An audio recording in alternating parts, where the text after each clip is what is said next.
Tem um copo d'água embaixo, se você precisa. Acho que eu tomei um gole.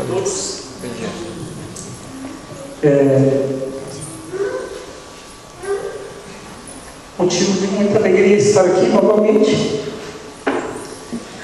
Eu não estava sentado ali pensando que eu vim bem tranquilo até aqui.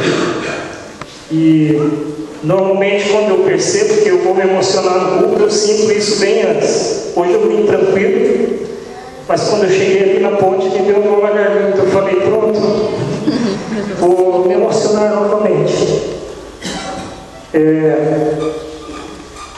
Agradeço ao Clécio pelo convite. Me sinto em casa. Quando desci aqui também fui no banheiro, no pavilhão. Fiquei olhando o pavilhão e pensando quanta bagunça nós fizemos aqui. Desculpa, gente. Para pregar aqui é difícil. Assim, nós passamos 5 anos e meio lá para cima. Primeiro PPHM lá no Mato Grosso, na paróquia de Sinop. E em seguida fomos enviados para Ponta Porã, no Mato Grosso do Sul, na divisa com o Paraguai. Passamos um pouco mais de 3 anos e meio. Foram anos muito bons para nós. Aprendemos bastante e também sofremos bastante, porque a distância era muito. E então, no início do ano passado, nós começamos a pensar na possibilidade de transferência. A princípio, quando nós fomos para Ponta Porã, não tinha ideia de sair logo de lá, mas a gente tem que saber o momento, né, de deixar a comunidade, o momento em que, de repente, a gente não está contribuindo tanto mais. E esse momento nós começamos a perceber no ano passado. E começamos a orar por isso. Já tínhamos feito uma entrevista no Serene antes. E também logo em seguida o pessoal do Rancho Queimado, próximo a Florianópolis, nos contatou. Então nós fizemos a entrevista lá e desde maio do ano passado estamos filmados lá com a paróquia de Rancho Queimado. Vou assumir a paróquia dia 1º, agora semana que vem. E estamos alegres por estarmos mais perto. É um quarto da distância que nós tínhamos, dá 300 quilômetros daqui lá. Então, provavelmente a gente vai poder se ver com mais frequência. E eu espero poder vê-los também lá na nossa paróquia. Eu convido para nós abrirmos nossas Bíblias em Romanos, capítulo 6.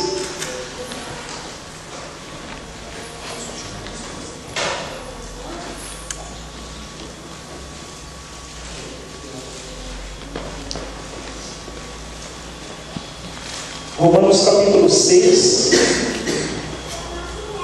Vamos ler do versículo 1 até o 11.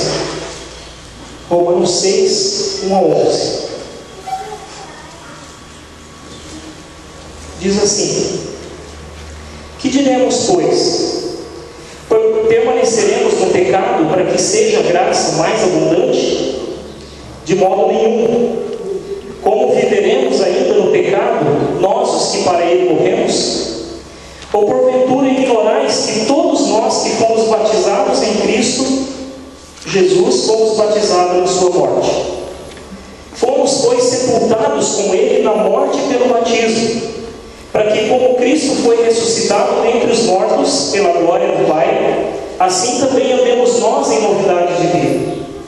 Porque se fomos unidos com ele na semelhança da sua morte, certamente o seremos também na semelhança da sua ressurreição. Sabendo isto, que foi crucificado com ele o nosso velho homem, para que o corpo do pecado seja destruído, e não sirvamos o pecado como escravos, porquanto quem morreu está justificado no pecado. Ora, se já morremos com Cristo, cremos que também com ele viveremos. Sabedores de que, havendo Cristo ressuscitado dentre os mortos, já não morre, a morte já não tem domínio sobre ele. Pois quanto a ter morrido de uma vez para sempre, morreu para o pecado, mas quanto a viver, vive para Deus. Assim também vós considerai-vos mortos para o pecado, mas vivos para Deus em Cristo Jesus. Até aqui. Que a graça e a paz do nosso Senhor Jesus Cristo, o amor de Deus o Pai e a comunhão do Espírito Santo esteja sobre todos nós. Amém. Queridos irmãos, no dia 27 de janeiro de 1982, eu fui batizado. E daí? Uma criança foi batizada aqui hoje. A maioria de nós foi batizada. Mas e daí? Para que serve o batismo? Que significado tem isso? Uma coisa que foi praticada, no meu caso, há tempos atrás. Que significado tem uma coisa do passado para hoje? De repente, alguns de vocês devem estar se perguntando, mas que pergunta estúpida é essa, Cris? Você esqueceu o significado do teu batismo, a importância dele para a tua vida? E talvez algumas pessoas podem tentar me ajudar e dizer assim: Euclides, o batismo é importante. Por que ele é importante? Porque é uma tradição da nossa família. E nós temos que perpetuar isso. Porque nossos pais, nossos avós, nossos bisavós foram batizados. Nós também devemos ser. É uma tradição, não pode ser quebrada. Talvez outra pessoa diga assim: Euclides, não é isso também, mas não é tudo isso. O mais importante do batismo é que quando você foi batizado, você foi liberto dos poderes do mal. O teu corpo está fechado. Nada de mal pode acontecer para ti agora, porque você é batizado.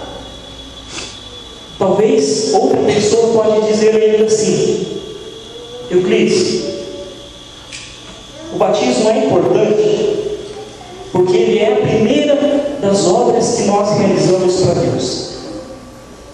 Primeira das obras que nós realizamos para Deus.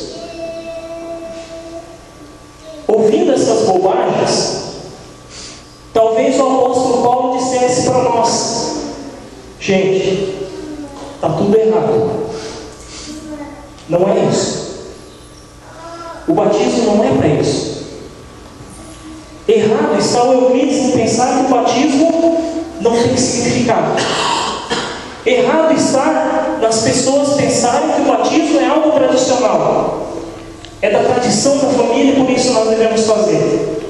Errado está aquela pessoa que acha que o batismo é para fechar o nosso corpo.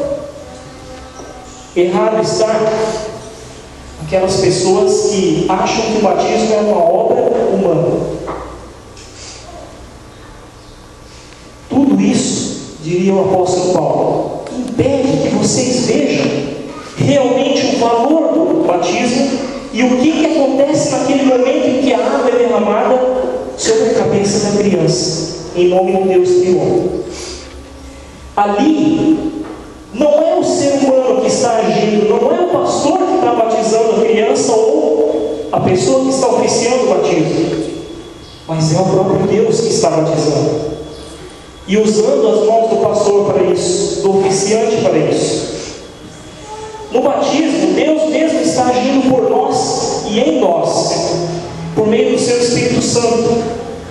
O que acontece no batismo? Somos presenteados com sua graça maravilhosa, a graça de Jesus Cristo. De repente, ouvindo isso, nós olharíamos para o apóstolo Paulo e diríamos assim: mas Paulo, como é que é possível acontecer tanta coisa boa num ato tão simples? Da água e das palavras que são ditas pelo pastor. Eu imagino Paulo com um sorriso de lado dizendo para nós: veja, o batismo é o sinal, é o milagre pelo qual nós somos inseridos no corpo de Cristo, a Santa Igreja Cristã, para a remissão dos pecados. Ele é com a palavra proclamada e a Santa Ceia o meio visível da palavra de Deus. nos dizer: olha, querido, querida, você, a partir de agora, é meu. Isso acontece no batismo. Deus está olhando para ti nos teus olhos e dizendo: agora você é meu. Você é meu filho a partir de agora. O batismo só tem validade porque é uma promessa de Deus. Vocês se lembram do que Jesus disse?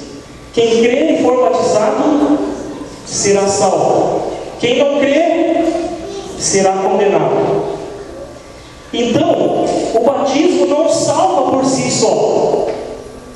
Não é esse momento que nós vimos há pouco que salvou a vida da Natália. Ele é uma promessa. É uma promessa que Deus faz a nós ali e diz: se você continuar comigo, será salvo. Se você crer na obra de Jesus Cristo, será salvo. E que obra é essa que Deus realiza? Que nós devemos crer. Ele nos une a Jesus Cristo. E o que o apóstolo Paulo diz no texto? Na sua ressurreição. Primeiro na sua morte e na sua ressurreição. Caramba, o que significa morrer e ressuscitar com Cristo? Todos nós nascemos pecadores. Nós sabemos disso. O pecado nos separa de Deus. Nós sabemos disso. O salário do pecado é a morte. Mas o Pai, em sua eterna misericórdia, nos enviou o Filho amado para assumir a nossa carne, sofrer as nossas dores, morrer a nossa morte. Por ter morrido sem culpa, Ele anulou o nosso pecado, destruiu as forças do inferno, venceu os poderes da morte. Por isso Ele ressuscitou. No batismo participamos dessa morte, ou seja, morremos lá com Cristo na cruz com todo o nosso pecado, fomos libertos do diabo, reconciliados com Deus, e assim como Cristo ressuscitou, nós também